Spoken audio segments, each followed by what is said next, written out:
What is up, everybody? How you doing? It's Truett. So I'm coming to you guys today to talk about Pope Saint Gregory the First, also known as Saint Gregory the Great. So Saint Gregory the Great was the Pope of the Catholic Church between 590 and 604. He was born in Rome uh, around 540. We don't know the exact date of his birth, but we do know that it was during that time span around 540. Um, Gregory was actually born to a very wealthy family in Rome. His father was named Gordianus, who was a senator, and he was a prefect of Rome. His dad actually owned or held the position of regionarius within the church. We don't really know what that post kind of was, but we do know he did hold a position in the church. Gregory's mother was Sylvia.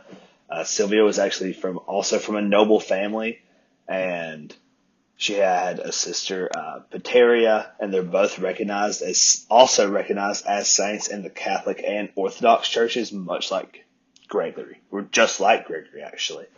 Um, so his family actually also owned a lot of land on the island of Sicily, and that helped supplement and provide them some extra income.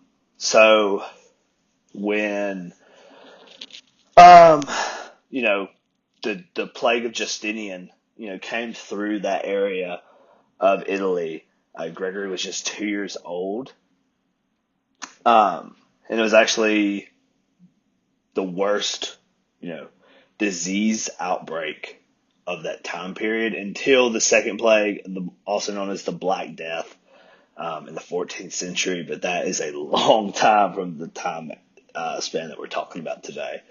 So Gregory was actually a very well educated young man. He actually really excelled in his studies. He became an expert at law, and actually became a prefect of Rome. Now, there's a lot of information out there. Some say he became the prefect of Rome at the age of 30. Some say he became the prefect of Rome at the age of 33 or 34.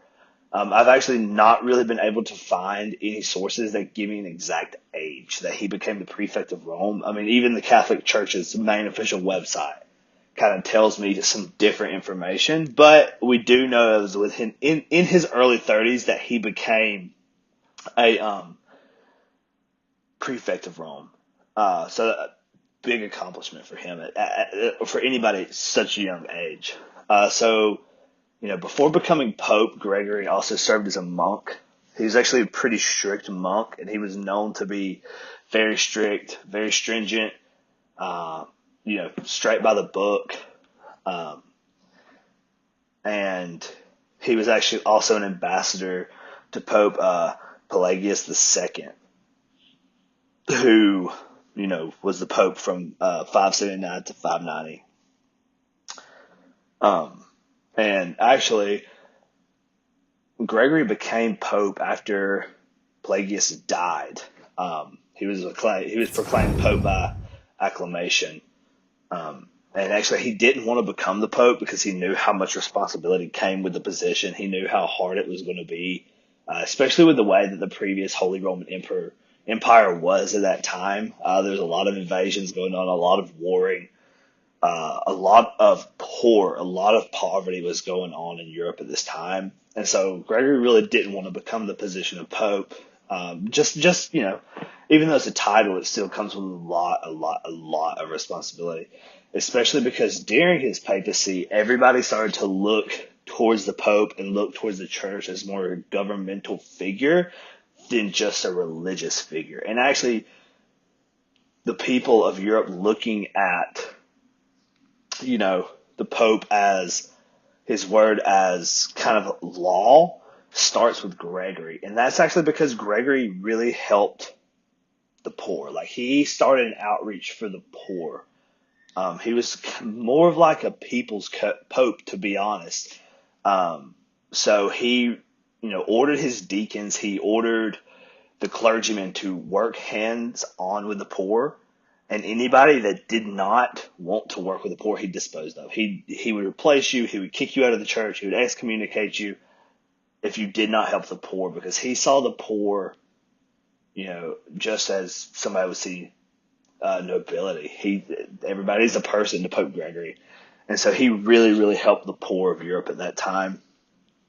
He gave generously of the riches of the church, and donated a lot of it to the poor. He even donated land and money to the poor. So it wasn't just all these monetary kind of donations that we think about. So he was taking even the church's land given to the church from nobility, and handing it directly to the poor, just to help them get going, to help the state of, I guess, all of Christendom at that time.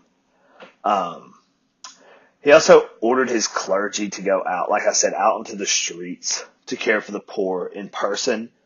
Um, and actually, the clergy who did this were paid 4 times a year, and they were also given a golden coin, kind of as a bonus, kind of as a stipend, to be like, hey, listen, you guys are really out here. You guys are really doing God's work. And Gregory himself is the one who started kind of the thought of the church and people in the church being servants of God. And so he used the outreach for the poor as his servitude to God. He saw the papacy as a service to God. And so we actually still kind of use that tradition today. Even people who aren't Catholics still use the term, I'm a servant of the Lord. And there's actually an example. It's on Catholic.org. So a large famine struck the city of Rome in the 590s, and Pope Gregory straight up ordered the church to feed the poor. And so at that time, the church controlled roughly around, I think it was like somewhere around 2,000 square miles of unused land. And what they did is they grew produce on it, and to help supplement the income of the church, they would sell the produce off. So Gregory ordered them to start giving it away for free. And so he sent monks to Rome to give it away, all this food away to the poor because of the famine. He ordered all this food to be given away for free. And Gregory refused to eat until his monks got back from handing out all this food. And he also made certain to dine with a dozen poor people, a dozen peasants at a time, every single meal.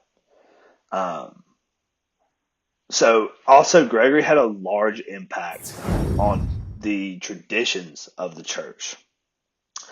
So it's Gregory established the Cantus Planus, which is known in English as the Planchette, and this is also on Catholic.org, so you guys can go and look at this kind of stuff yourself. Um, um, and it's known as the Gregorian chant, right?